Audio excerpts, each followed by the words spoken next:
A song for my dear friend, one of my favorites, composed by Yitzi Waldner.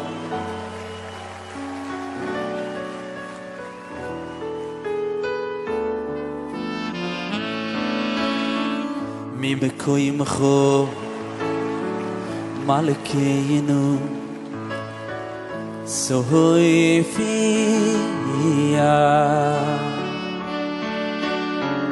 vesim Eloi oleinu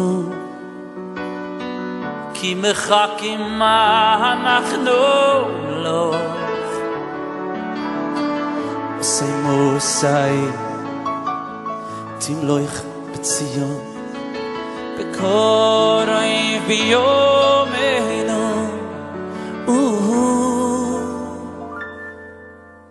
li'olam vo'et li'olam vo'et li'olam vo'et tiyishkoin mi mekoyimcho malkeinu so voifia vesim Eloi oleinu ki mechakim ma anachnu lo mosay mosay timloi b'tzion bekarov b'yameinu li'olam vo'et li'olam vo'et li'olam vo'et tiyishkoin itizgadeh b'sinis kadesh oy b'sayich Yerushalayim ilchon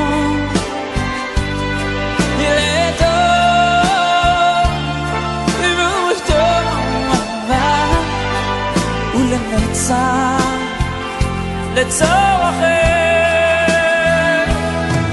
בינינו סירנו הוא ימלך וסכם יקדום כיום בשירים אגב בשירים We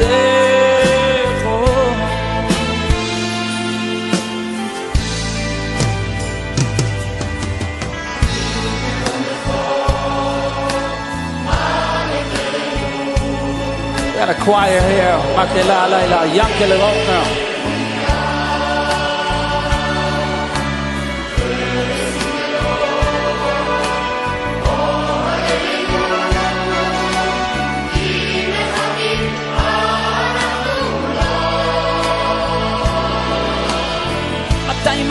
מתי תמלוך בציון בקרוב בימינו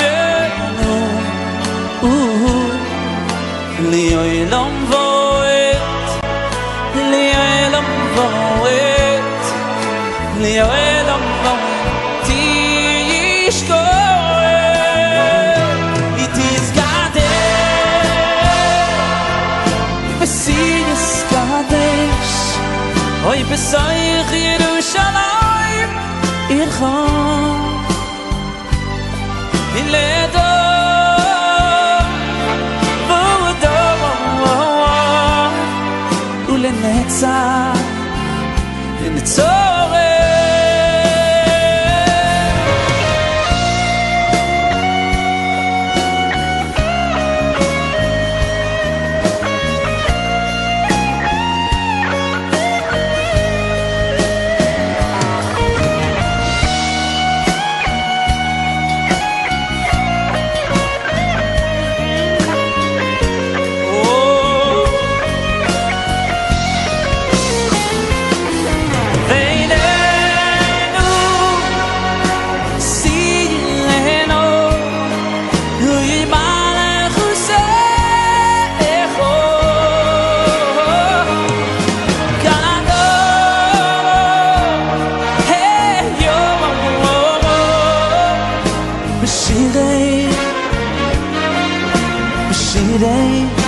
וזכרו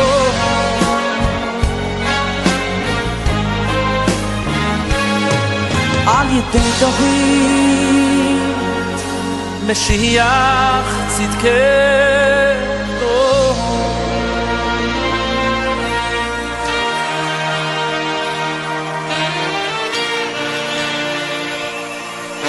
משיח צדקנו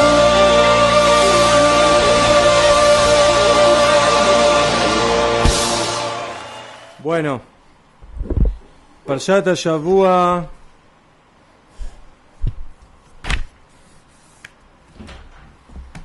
Shemot 5774 Tafshin Ayin Dalet Yom Sheni, lunes 13 de Tevet. Básicamente estamos reanudando nuestro Shurim después de que Jerusalén estuvo sitiada y todavía está un poco sitiada por, esta vez no por los babilonios, sino por la nieve, que Baruch Hashem, Hashem nos mandó brajá, nos manda brajá de lluvia y de nieve, con todo y la situación incómoda que mucha gente tuvo que pasar y sigue pasando, pero Bezrat Hashem que todo esto sea para brajá. Simplemente algo anecdótico. El viernes pasado fue el ayuno del 10 de Tevet. Y Bemet ahí fue el día que empezó la nieve así con mucha fuerza, ya desde el jueves, pero empezó a caer con mucha fuerza. Y ese día, ustedes saben de que tenemos el estudio del Daf Yomi, de la hoja diaria de la Gemara, y nos encontramos en el tratado de Yom Kippurim, y ese día se estudió el Daf Lamed Hei 35. Y en Daf Lamed Hei Amud Bet, lado 2, la Gemara dice lo siguiente.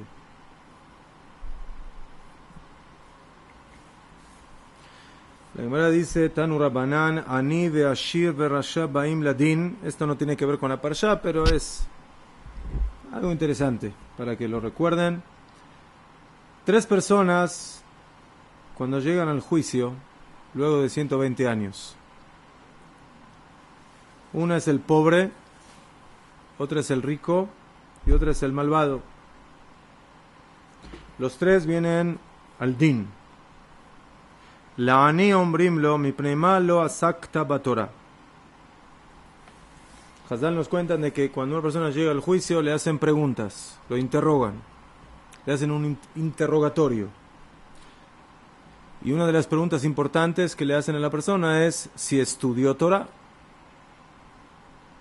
¿Sí? No cuánto dinero ganó, ni si tenía muchas viviendas o tenía mucho poder.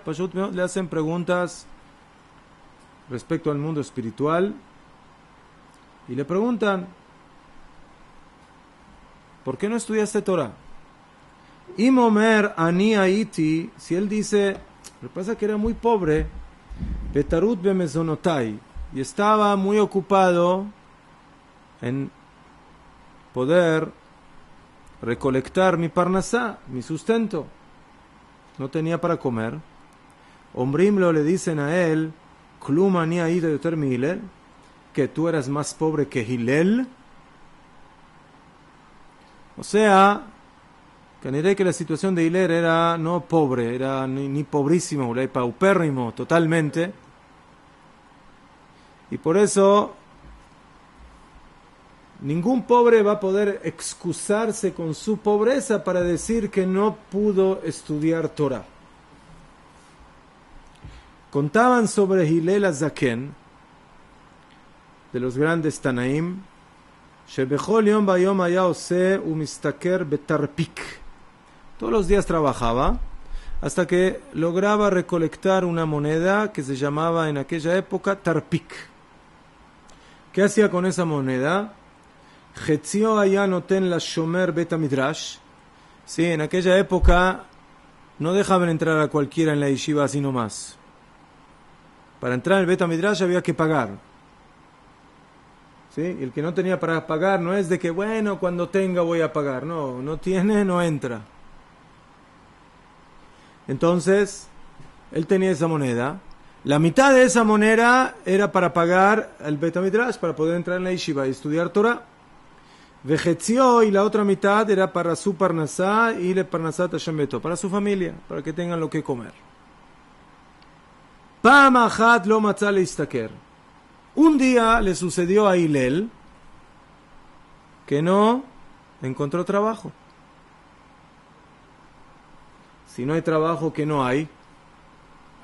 No hay dinero. Velo inijo shomer beit midrash likanes. Llegó a la entrada del Beit HaMidrash, ¿no?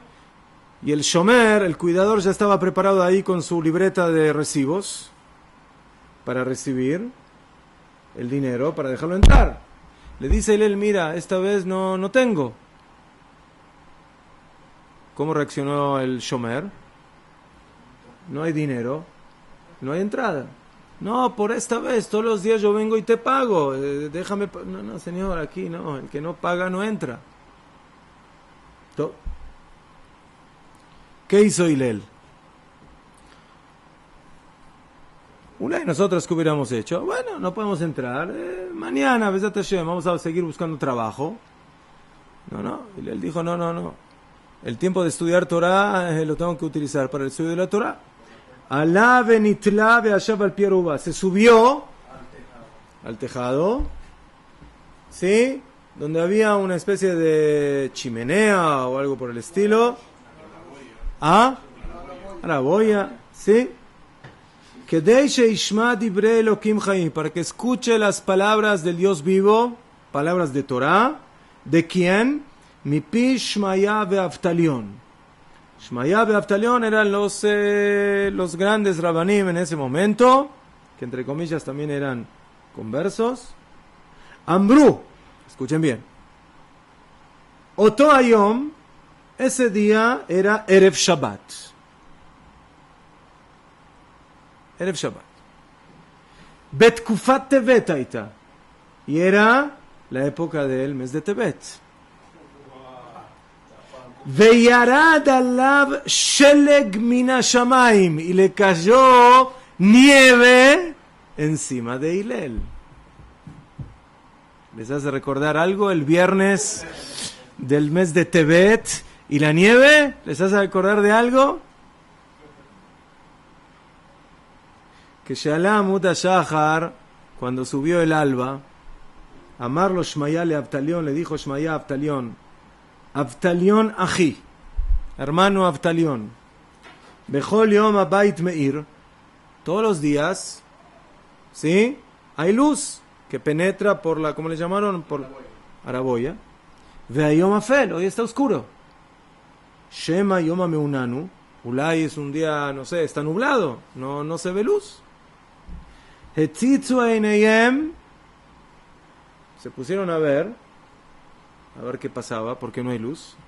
Verraú dmut adam ba'aruba, y vieron que había una forma de ser humano ahí arriba. Alu umatzu alav rum shalosh amot shelek. Subieron y encontraron a Hillel, que estaba rodeado por una altura de 3 amot, metro y medio. Casi como, casi. ¿1 metro llegó? No. Sí. 1 metro y medio, una persona que está envuelta de nieve. Pirkú, lo sacaron de ahí. Rajatzú, lo bañaron. Todo esto era en Shabbat, acuérdense. Era en Shabbat. Calentaron agua caliente, calentaron todo. Vesijú, veoshibú, keneged amedurá, lo pusieron frente a una fogata para que se caliente. Y Ambrú dijeron, Ra'ui ze lechalel alav et Shabbat. Es apto para que se profane por él el Shabbat. Y que tú, estamos una anécdota de un sipur que sucedió hace miles de años, un Erev Shabbat, en el mes de Tebet. ¿Quién sabe en el norte? ¿Quién sabe? No sé. No sabemos. ¿Sí? So. Y eso fue lo que sucedió en este día. No. Ya fe. Entonces eso es como un sipur anecdótico de lo que se vivió en estos días en Jerusalén, no en Jerusalén, en todo Israel, ¿sí? En el norte, en el Ramat HaGolán, en el Golán, en Tzfat, por todas esas ciudades también, todo completamente nevado. Top. Este Shabbat empezamos con el segundo libro de la Torá, con el libro de Shemot. El libro de Shemot básicamente es el libro en el cual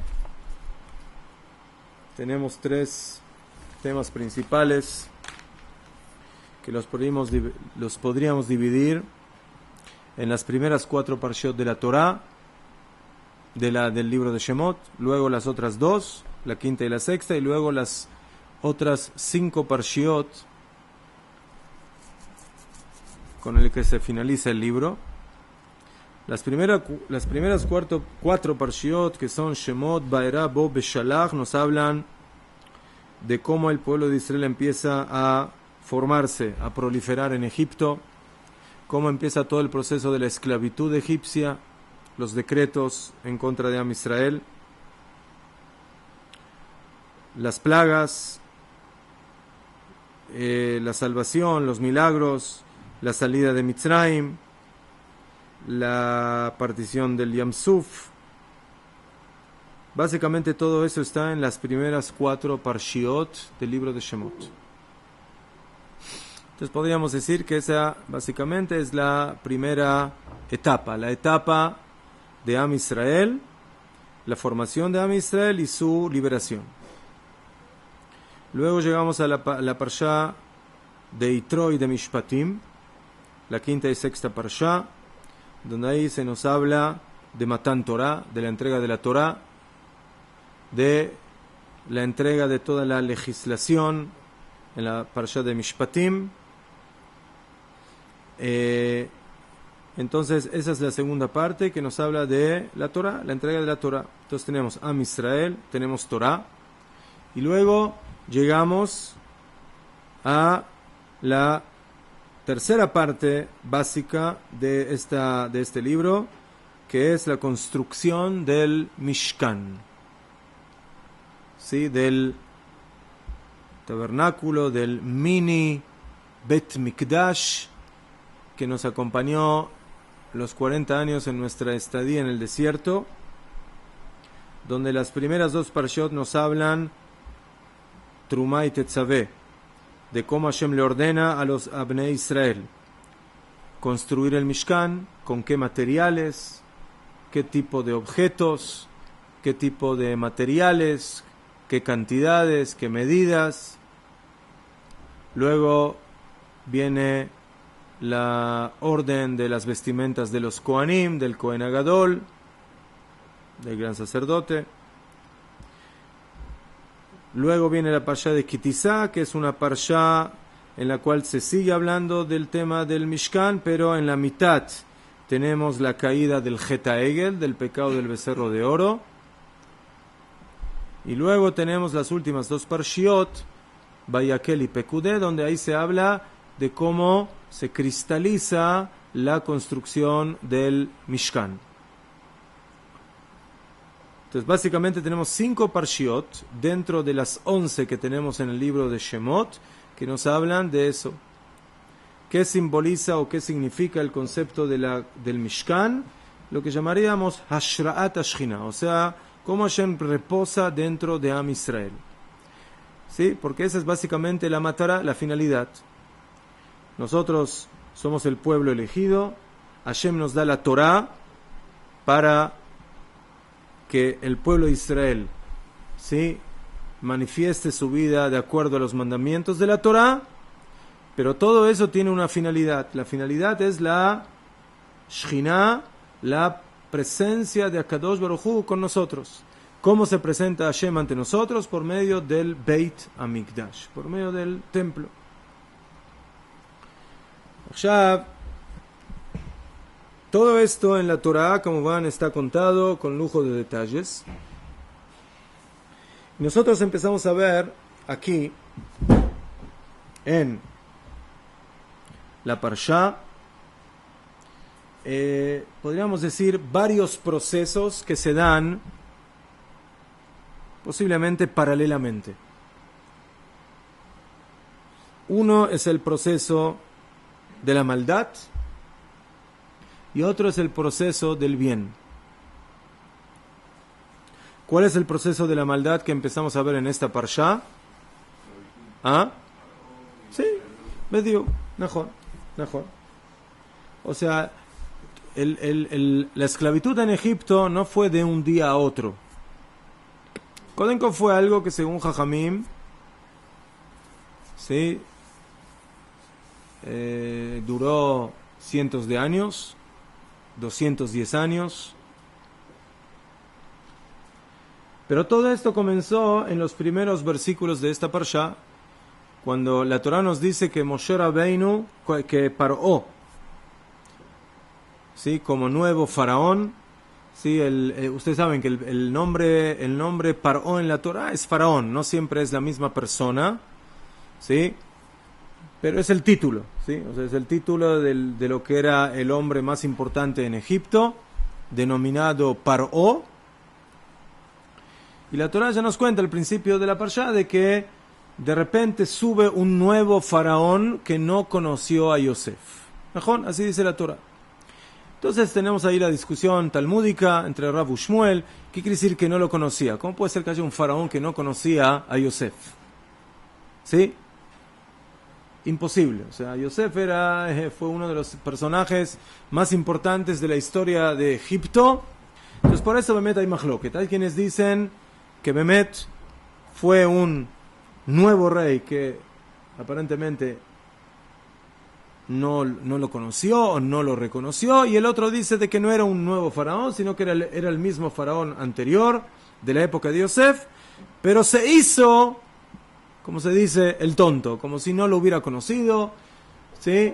Se olvidó de todo lo bueno que hizo Yosef por el imperio egipcio, cómo ayudó en la época de hambruna para juntar todo lo que se necesitaba. Mejor me cree, eso es lo que nos dice la Torá. Y él dice, el pueblo de Israel empieza a proliferar, empieza a crecer. O sea, el faraón empezó a visualizar el problema demográfico. Beineam ben Israel, Rav be'atzum mimenu, más numeroso y más poderoso que nosotros. Hava nitchakmalo. Tenemos que utilizar una artimaña, alguna táctica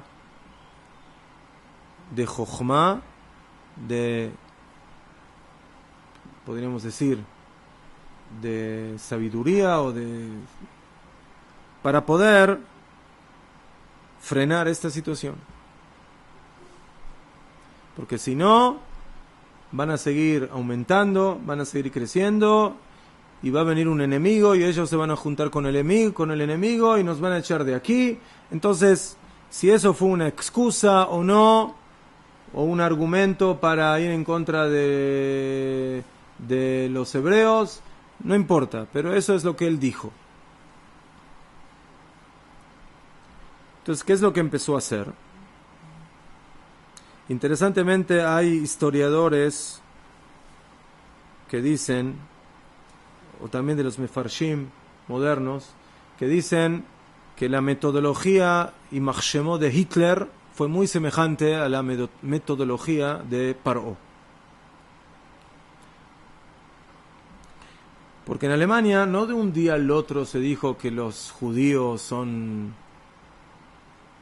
basura y que no sirven. O sea, fue todo un proceso para que de alguna manera el público se vaya acostumbrando a que los judíos no son personas o son menos que personas y por eso se los puede manejar de otra manera. El faraón también de alguna manera utilizó esta técnica, esta estrategia. Fíjense, la Torah nos dice, ¿sí? Vayasimu alav sarei misim. ¿Qué fue lo primero que hizo el faraón? ¿En dónde se le toca a un tipo de gente que vive contigo para empezar a rebajarlos? ¿Qué es lo que hay que hacer? Primeramente, impuestos especiales. Ustedes son extranjeros, o sea, nosotros los respetamos, pero tienen que pagar unos impuestos especiales. ¿Qué?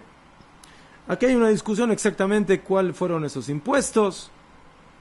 Según Rashi, Pitom y Ramsés eran ciudades, bueno, que ellos tuvieron que construir de manera especial. El Rabino Bejai dice que primero les tocó en el bolsillo.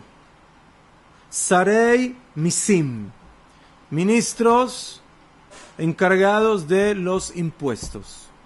Primero vamos a tocarle a los hebreos en sus bolsillos, en sus bienes. Vamos a rebajarlos en su economía.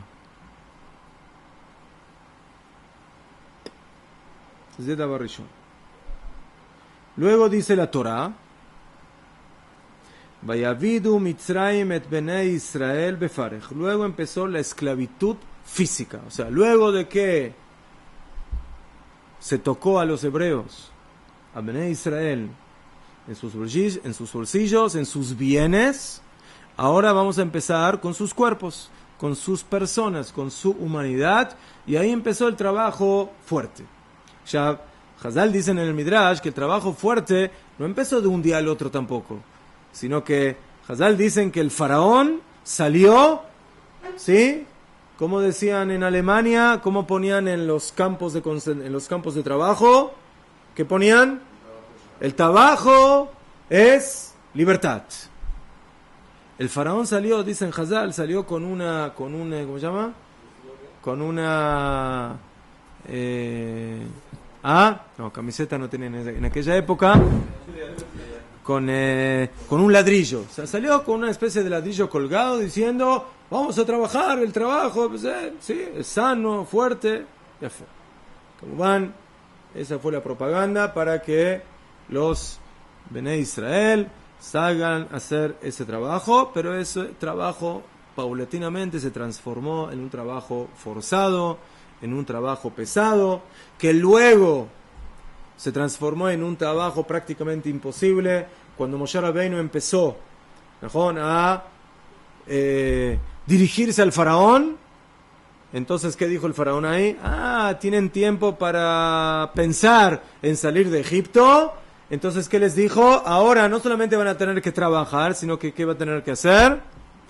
Van a tener que buscar la paja y hacer los ladrillos, o sea, todo el trabajo, inclusive buscar la materia prima. Entonces, eso se fue acrecentando. ¿Qué vino después? No solamente el trabajo forzado, inhumano, sino que luego vino el decreto de los niños. ¿Qué? Dice la Torah, Vajarkach, ¿qué? Vaimareru et chayem bavodah kasha bechomer ubelevenim uchol avodah basadeh. ¿Qué? Antes de eso todavía, la Torah dice que el trabajo fue todavía más duro, con el barro, con los ladrillos y todo trabajo en el campo. ¿Qué?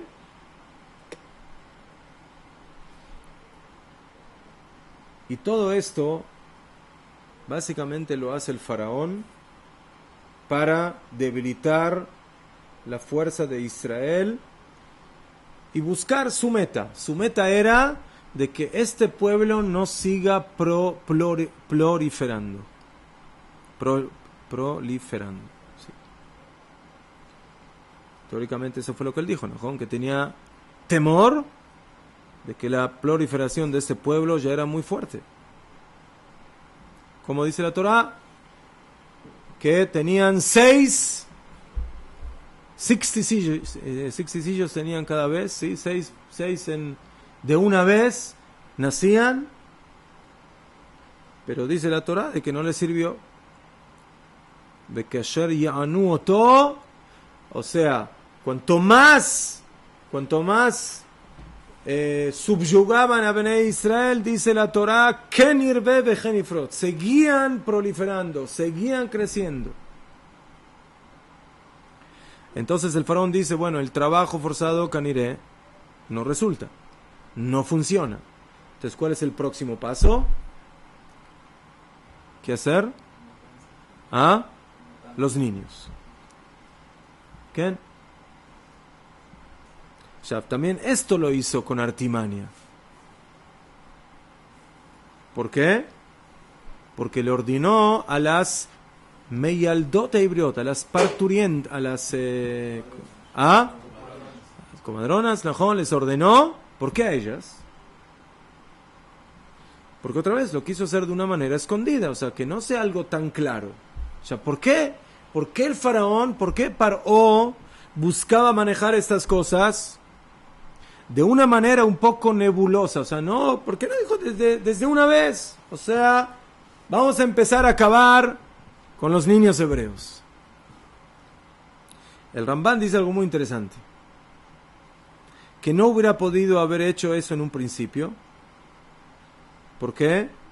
Porque la gente, los egipcios, hubieran visto a esto como algo inmoral, de que un pueblo que está aquí viviendo contigo tantos años, de repente tú los agarras y los empiezas a eliminar. Y por eso tuvo que hacerlo así, de esa manera. Primero, como dijimos, por medio de impuestos, de trabajo, después trabajo más duro, después todavía más forzado. Cuando la gente ya se va acostumbrando a esas cosas, ya lo ve como algo normal. Pero todavía no estás matando a la gente. Luego le dice a las comadrinas de que ellas tienen que hacerlo. Najón. Están en el parto, de repente el bebé murió. ¿Por qué murió? ¿Quién sabe por qué murió? Murió porque no salió bien el parto. O sea, no se puede aquí acusar de que hay un asesinato adrede. Pero como van, vemos de que esas mujeres no le hicieron caso a el faraón, como dice la Torá, porque eran temerosas de Dios. ¿No? ¿Quiénes eran ellas? Eran Yochebet, la mamá de Moshe, y Miriam. Así dicen Jajamim. Ellas eran las generalas, o sea, las principales, y debajo de ella había las otras, pero ellas no participaron en esto, por supuesto. O sea, no es tan simple entenderlo, pero así lo hicieron. Pero cuando vio Paró de que tampoco no funcionó de esta manera, entonces ahí le ordenó a todo su pueblo, Vayetzav Paró lekólamo. O sea, llegó el momento en el cual las cosas ya no se pudieron ocultar, ¿sí? No se pudieron camuflar. ¿Y qué es lo que hace? Directamente ahora le dice a todo su pueblo: todo bebé varón que nazca será tirado al río, será matado. ¿Qué? Así fue como manejó el faraón todo este proceso.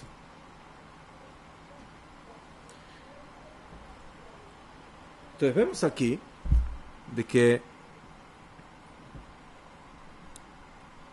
el faraón utilizó y manejó esta situación de la esclavitud hasta su punto más bajo, no de una manera directa, sino por medio de un talij, por medio de un proceso que va aumentando paso por paso.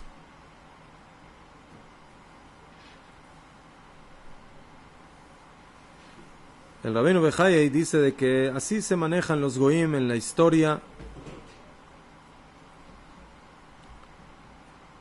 En todas las épocas que los enemigos de Israel nos quisieron acabar, básicamente se manejaron muchas veces de esta manera. Como van cada vez con otras excusas, con otros atenuantes, con otras ideas, pero básicamente siempre manejaron la situación para que de alguna manera el pueblo de Israel, cuando llegue el punto final, se vea sorprendido. Se dice de que los Yehudim en Alemania no podían creer, o sea que los judíos terminaban en cenizas. Afilu cuando todavía estaban en los campos mismos donde los maltrataban, y hasta que como mal las cosas ya se empezaron a publicar y ya eran obvias. Ajá. Entonces eso es un punto que en la historia se vuelve a repetir.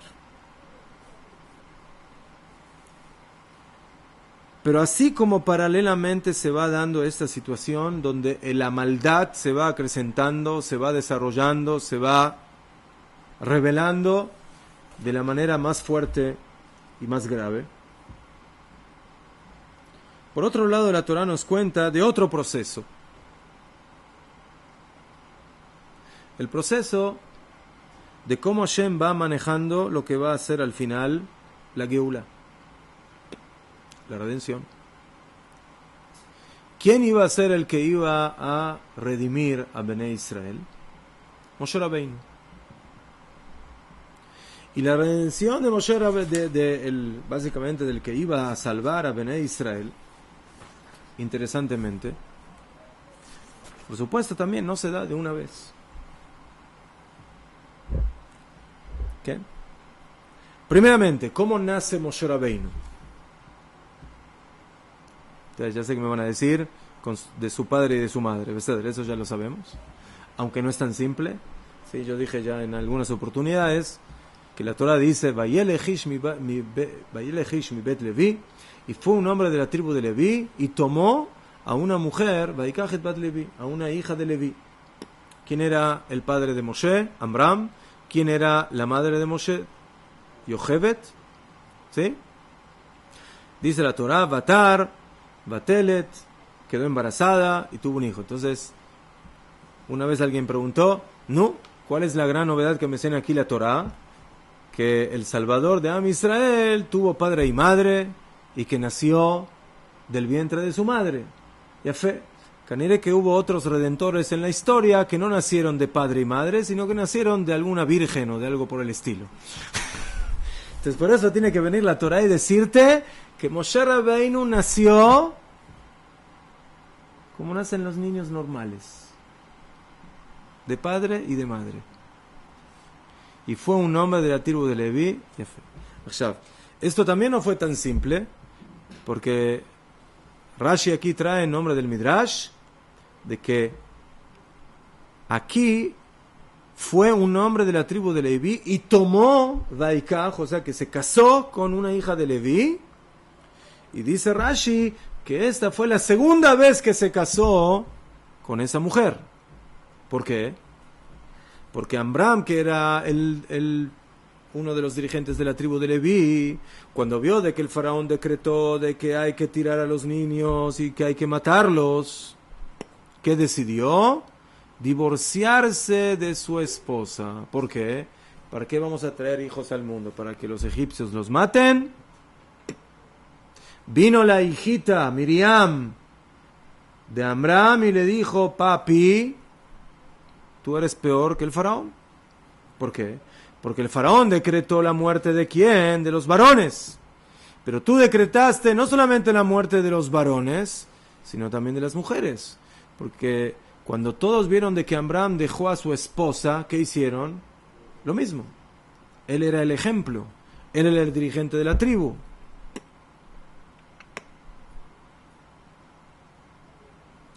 Entonces, Amram escuchó la amonestación de su hija, que según Jajamim en ese momento tenía 3 años, y tomó nuevamente a Yochebed y se casó. Y de esa relación, ¿quién nació? Moshe Rabbeinu. Entonces, aquí empieza el proceso de la Geula. Moshe Rabbeinu crece. ¿En dónde crece? En el palacio del faraón.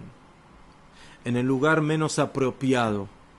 En el ambiente más hostil, de donde ahí salían las leyes anti-judías, anti-Bnei Israel. En el palacio del faraón. Ahí va creciendo Moshe Rabbeinu.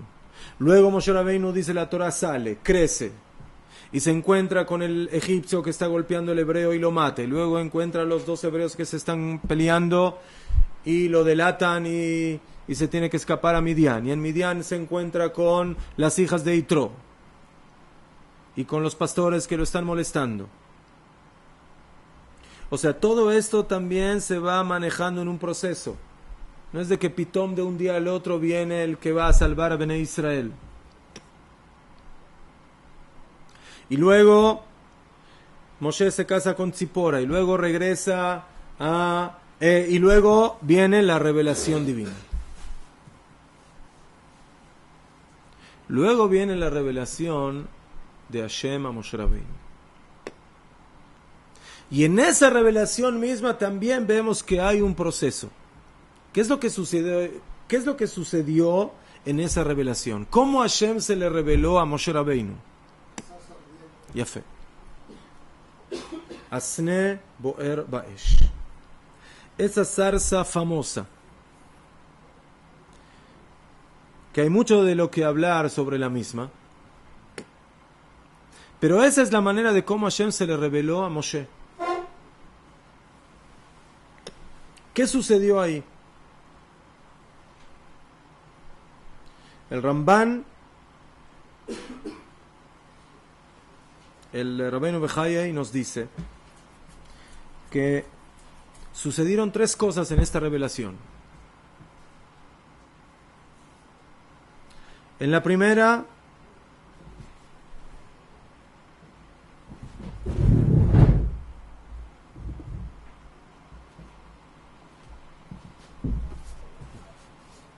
nos dice la Torah, caja. Aquí tenemos 3 psukim que dicen lo siguiente.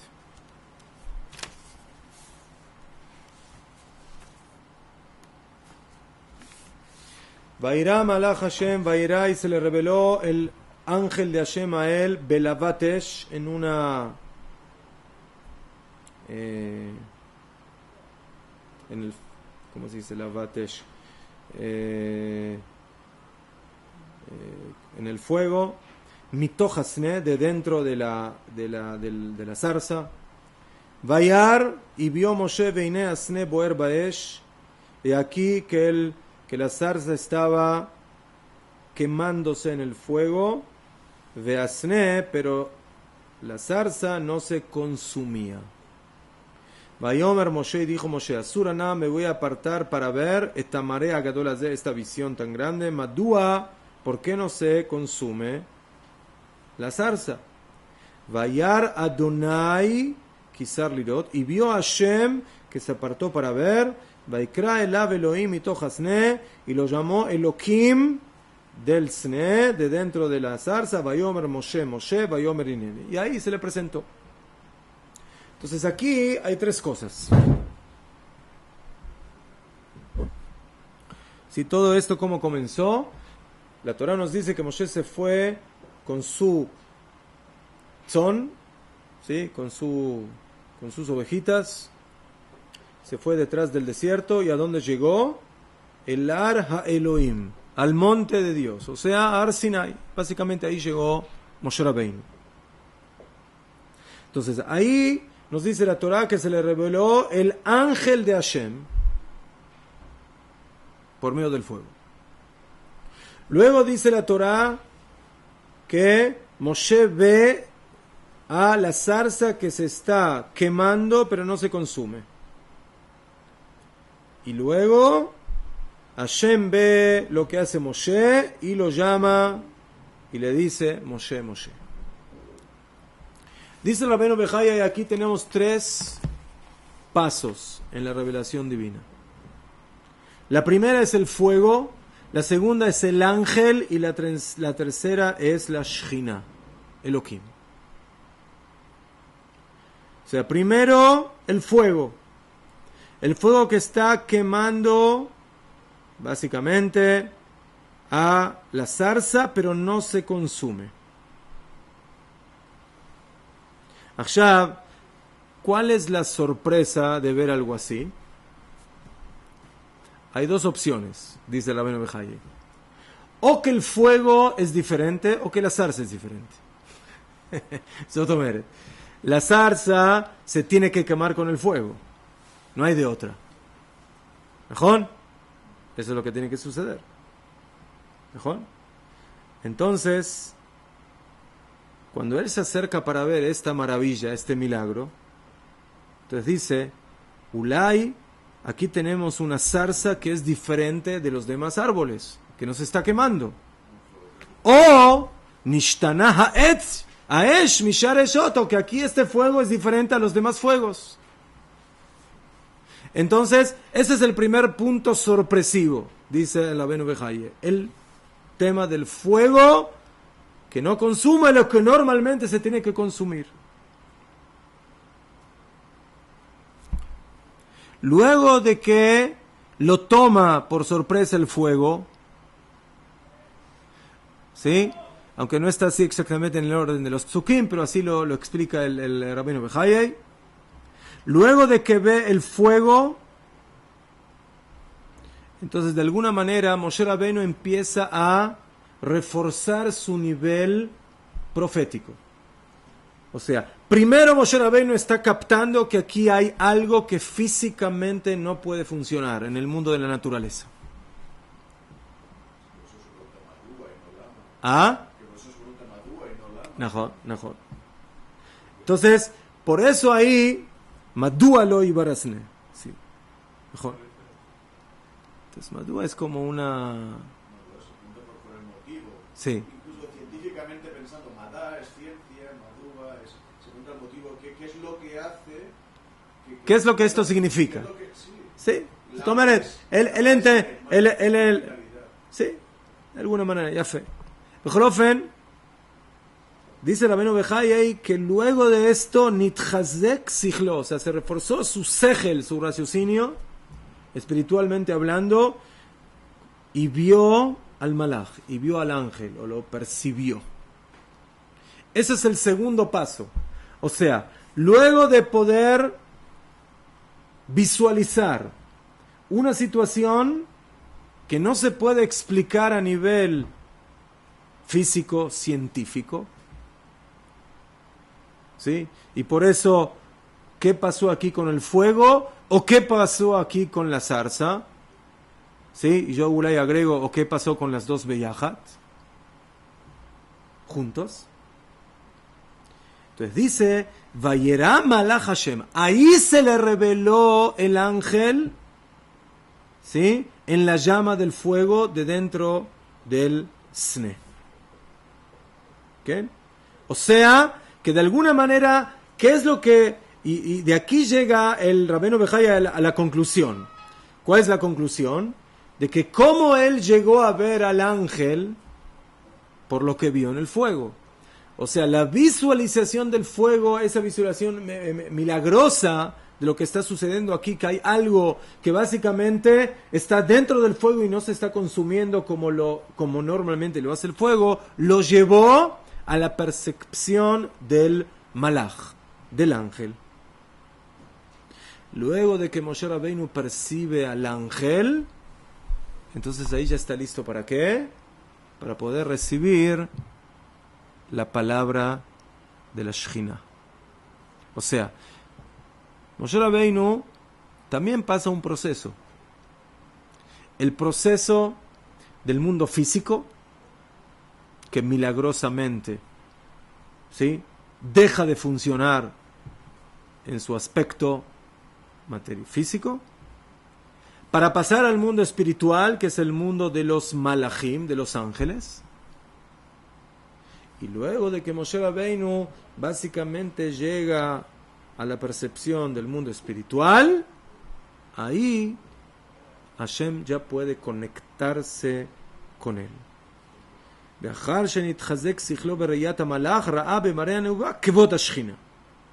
Vio, ¿qué es vio? No se puede ver a la Shekhinah. La Shekhinah no es algo físico, pero se puede percibir. ¿Bien? Y eso es lo que dice la Torah. Vayar Hashem, y vio Hashem Kisar Lirot, que se apartó a ver, Vaikra Elav Elohim.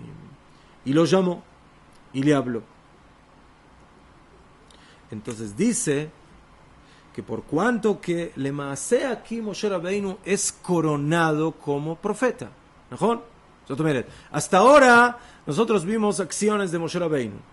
Vimos cómo trató al egipcio, vimos cómo trató a los dos hebreos, vimos su trato con... Vimos muchas cosas de Moshe Rabbeinu. Vimos cómo llevó su tzon, ¿sí? ¿Cómo se llama? Su rebaño. Y cómo lo trató, que eso también es un tema muy interesante, que Rashi dice que lo llevó lejos para que no robe, para que no coman de lo robado, o como dice el Sforno, que lo llevó lejos para poder hacer tfilá y para poder quedarse sola, así, tipo, Moshe Rabbeinu era medio Breslev Kanire, o como dice el Targum Onkelos, que los llevó al rebaño para que encuentren un lugar bueno para pastar, para poder tener buen alimento. Que eso también nos enseña de las características espirituales y de la preocupación por el prójimo y por el animal que tenía Moshe Rabbeinu, que eso fue todo el prólogo para poder llegar a la Nebuá. Aquí Moshe Rabbeinu es nombrado Naví. Aquí lo coronan como profeta. Moshe Rabbeinu, cuando es coronado como profeta, le exigen y le dicen, esta coronación tiene su precio. ¿Cuál es el precio de esa coronación? Liberar a Israel. En un principio Moshe Rabbeinu no acepta. No acepta una vez, y 2 veces, y 3 veces, y 4, hasta 5 veces Moshe Rabbeinu se niega a actuar. Pero dice Rabbeinu Bechayei, umipnei she'ata haita tchilat nevuat Moshe. Por cuanto que ahora fue el comienzo de la profecía de Moshe, Ratzah HaKadosh Baruch Hu, Hashem lo quiso educar me'at. Y a poco. No se puede llegar a hablar con Hashem o a conectarse con Hashem así de una vez. Ulealotó, y elevarlo madregá le madregá, de nivel a nivel, hasta que itchazek sikro, hasta que se refuerce su sechel, su raciocinio, su espiritualidad para poder conectar con Hashem. ¿A qué se asemeja esto? A una persona que está en una casa oscura mucho tiempo. ¿Qué le pasa a una persona que estuvo mucho tiempo a oscuras? No puede salir de repente a la luz. ¿Por qué? Se enceguece. Si va a salir pitom de una vez y va a ver el sol, entonces va a poder enceguecerse. Y por eso tiene que ir acostumbrándose poco a poco a la luz, hasta que la luz básicamente sea familiar para él. Y así como sucede en la luz del sol, en el mundo físico, que la persona necesita ir acostumbrándose, adiestrándose para poder entrar en contacto con el mundo de la luz, luego de haber salido del mundo de la oscuridad, lo mismo ocurre en el mundo espiritual. ¿Sí? Lo mismo ocurre en el mundo intelectual, en el mundo de la nevuá, de la profecía. Que advarim asichliim bedimion advarim atvim. ¿Por qué? Porque el mundo espiritual de alguna manera se maneja de una manera semejante al mundo natural. Lo que le sucede al mundo de la neshama, del alma, le ocurre al mundo de los sentidos. Y así como en el mundo de los sentidos, ¿sí?, la persona se va acostumbrando y se va manejando para entrar en una situación más cómoda y poder percibir, en este caso, la luz del sol, la luz solar. De la misma manera le ocurre al mundo del alma. El alma, para poder llegar a la nevuá, a la profecía, al contacto con Akadosh Baruj Hu, necesita ir adiestrándose, necesita ir acostumbrándose. Y por eso en la visión vemos que no de repente Hashem le habla, sino que primero ve el fuego, luego ve el ángel, y luego Hashem se conecta con él. Y así también encontramos Be Israel Shechincham Akadosh Baruj Hu, dice el Rabbeinu Bechayei, la Torah, lo mismo. Hashem nos dio la Torah, pero no nos dio toda la Torah de una vez. ¿Mejor? Cuando entramos en el desierto, primeramente recibimos algunas mitzvot, ¿en dónde? Todavía ya en Egipto. ¿Mejor? Ahí ya nos dieron Kiddush HaChodesh, nos dieron la Matzah, nos dieron el Korban Pesach, ¿sí? El Maror, tuvimos algunas mitzvot. Luego llegamos a Mará, en el desierto, luego de haber caminado algunos días, ahí nos dieron Shabbat, nos dieron Dinim. Luego llegamos a Har Sinai, nos dieron Aseret Adibrot, nos dieron los 10 mandamientos. Luego seguimos y Hashem nos dio Parshat Mishpatim, ya nos dio otras mitzvot, hasta que antes de entrar en Eretz Israel, cuando llegamos a Arvot Moab, ahí Hashem completó y nos dio toda la Torah completa. El mismo concepto. Esto va en un proceso. ¿Qué? Y eso es lo que Hashem quiere con nosotros. También en su supervisión, la Ashgaha Elokit, de ir educándonos espiritualmente poco a poco. ¿Qué? Exactamente como sucede con el alba, con el amanecer. No estamos en la oscuridad absoluta de la noche y de repente se viene el sol de una vez. No, el sol va saliendo de a poco. ¿Qué? Y así dice el Naví. Veneda'a, dice el profeta Oshea. Veneda'a nirdefa ladat et Hashem. Vamos a saber perseguir el conocimiento para conocer a Hashem. Kashachar, como el amanecer Nahon Motzo. O sea, el conocimiento de Hashem se asemeja al amanecer. ¿Qué nos enseña el Pasuk?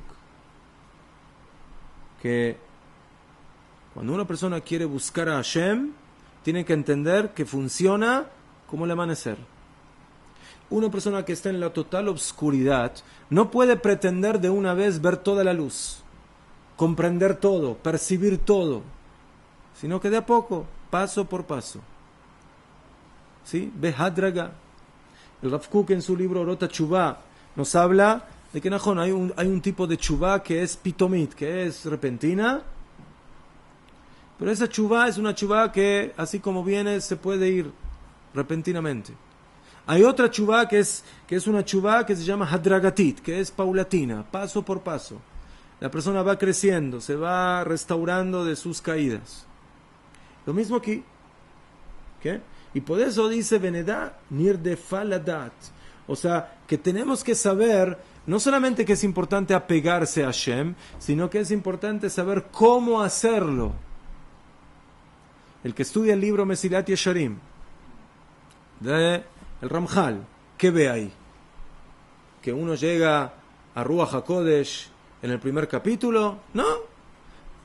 Torah mevial idei zeirut. La Torah te lleva al cuidado, y la zeirut te lleva a la zrizut, te lleva a la agilidad, y la agilidad a la nekiut, a la limpieza, venekiut te lleva a la prishut, y prishut a la hasidut. O sea, las cosas van paso por paso, paulatinamente. ¿Ok?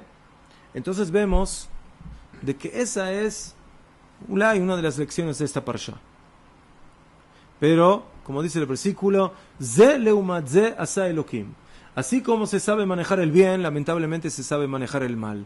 El mal no aparece de una vez.